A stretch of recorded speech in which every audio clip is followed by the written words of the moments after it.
Hi everyone! Welcome to the Empath Tarot guys. Another love reading, timeless and general. Take what resonates lang po. Maybe some part of the reading makaresonate kayo, some part of it hindi. Tignan natin ngayon kung anong love, guidance, messages, lessons in life ang ating mababatid for this reading.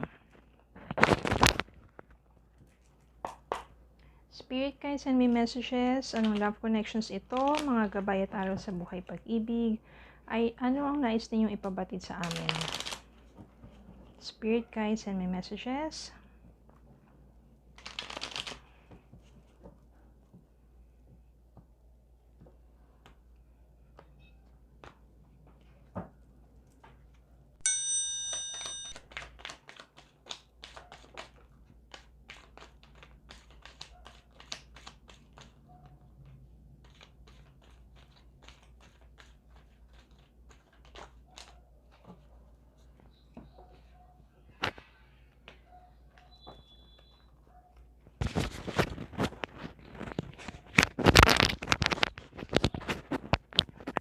Knight of Cups. Four of Pentacles. The Fool.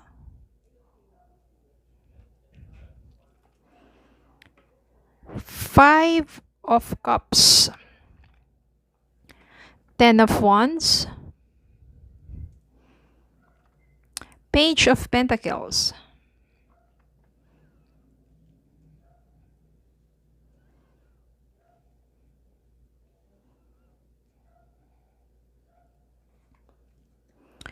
Ace of Swords. Temperance. Four of Swords. Eight of Wands. Two of Swords. Tingnan natin ang bottom of the deck. The Moon.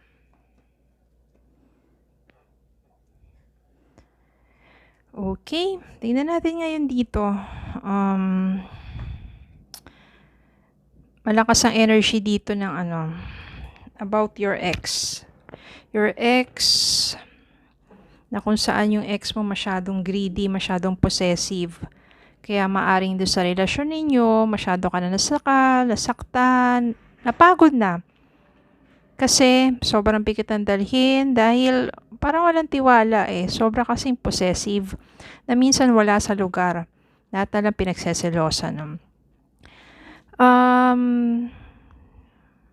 Dumating yung time dito na you want to start over with your life. Wala na kayo ng ex mo, wala na yung kayo ng person mo. May mga opportunities na dumarating sa'yo, kaya ang ginagawa mo, ginagrab mo yung opportunities na yun pagdating sa karera mo, sa negosyo, kung ano man na mapapagtagumpayan mo sa buhay mo. Then, you have a clear mind. Maganda dito because you keep on thinking of different new ideas kung paano mapalago pa ang sarili mo. Kasi pagdating sa love, you are emotionally burned out. Napagod ka na kaya gusto mo nang ipahinga ang sarili mo sa kakaisip about stress about that person. Kaya talagang totally, mas nagpo-focus ka ngayon sa sarili mo. When the time comes that your person have regrets, sadness, loneliness, meron siyang regrets ngayon, meron siyang mga pagsisisi sa mga nagawa niya sa'yo. Kaya yung person mo, maaring siya yung hindi maka-move on. Siya yung totally na nanghihinayang sa'yo, especially when you are doing well with your life without that person. Ngayon, gagawa yan ng paraan, nakausapin ka, mag-reach out sa'yo, so magkakaroon kayo ulit ng connection, ng ugnayan. Kasi person mo ngayon, nahihiwagaan sa'yo. Ibig sabihin, kung wala na kayong contact, maaring doon niya na-feel, ano na kaya nangyayari sa'yo. Kamusta ka na kaya? Parang dun siya mas lalong yung sense of longingness, of sense of yung nagkikrave siya na talagang gustong-gusto kanya makita at makausap. Gagawa ng paraan yan to reach out to you. At maganda dito, yan. Medyo slow moving lang siya, ibig sabihin yung energy niya, kasi meron pa rin talagang feelings para sa'yo eh. Kasi meron naman talaga kayong, sabihin natin love, ang nangyari lang, masyado siyang possessive. Kaya, yung pagiging possessive na yun na nakakasakal, yun yung hindi kinaganda ng inyong relasyon. Ngayon, magre-reach out sa'yo yung person mo because that person so much regrets yung mga pagtrato niya sa'yo. Lalapit yan muli, papahayag niya yung damdamin niya sa'yo. Nandiyan yung marami siyang realization. Ano yung mga nagawa niya sa'yo na maaring minsan nasasaktan na niya yung damdamin mo, kung ano yung pinagsasabi, kung ano yung mga pagdududa niya, pagbibintang, di ba? Hindi naman talaga totoo, kaibigan mo, pinagsesolosan, lahat-lahat na. So, yun yung mangyayari dito. Kasi ikaw naman, masyado ka nag-focus sa sarili mo. Ayan, you are being patient with your life, you are being patient sa... Baga, hindi ka nagmamadali about love life no?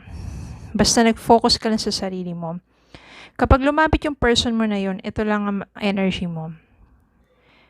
Two of Swords, meaning you are undecided. Nahirapan ka mag-decide kung babalikan mo ang person na yun, kung tatanggapin mo siya muli sa buhay mo, or maaring hindi na. Kasi kung okay ka na naman at ayaw mo nang, baka kasi pag bumalik ka pa doon, mangyari na naman yung ganun, magkasakitan naman kayo, not necessarily physically, pero yung emotion mo, kasi di ba masyado ng burnout ka sa naging relasyon ninyo eh. Ngayon, kung parang ganun lang, masasakal ka na lang din ulit,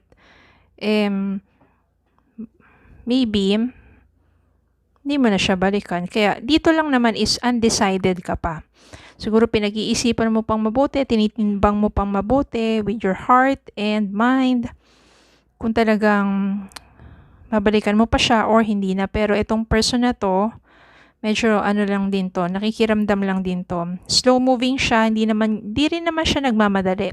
Siguro, gusto niya rin din ipakita sa'yo yung talagang sincero siya na balikan ka at mag-adjust na sa sarili niya, no?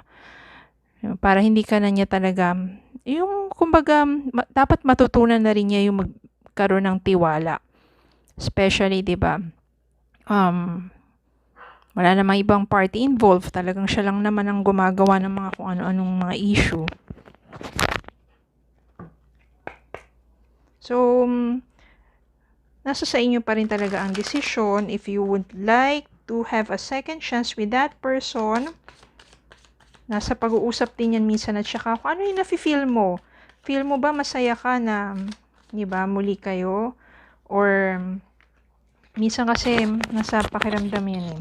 When you feel that you are happy and masaya ka sa pagbabalik niya, sa mga pinapakita niya sa'yo, paghingi niya ng tawad, yes, why not, diba? So, maybe, marami na siyang natutunan sa naging relasyon ninyo, and this time, gusto na niyang ituwid yung mga yon.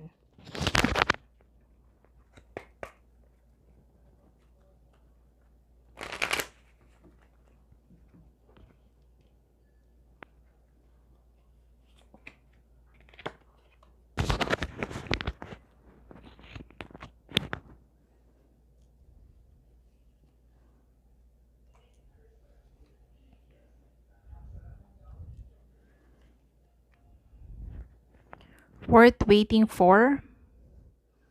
Divine timing is at work in your love life.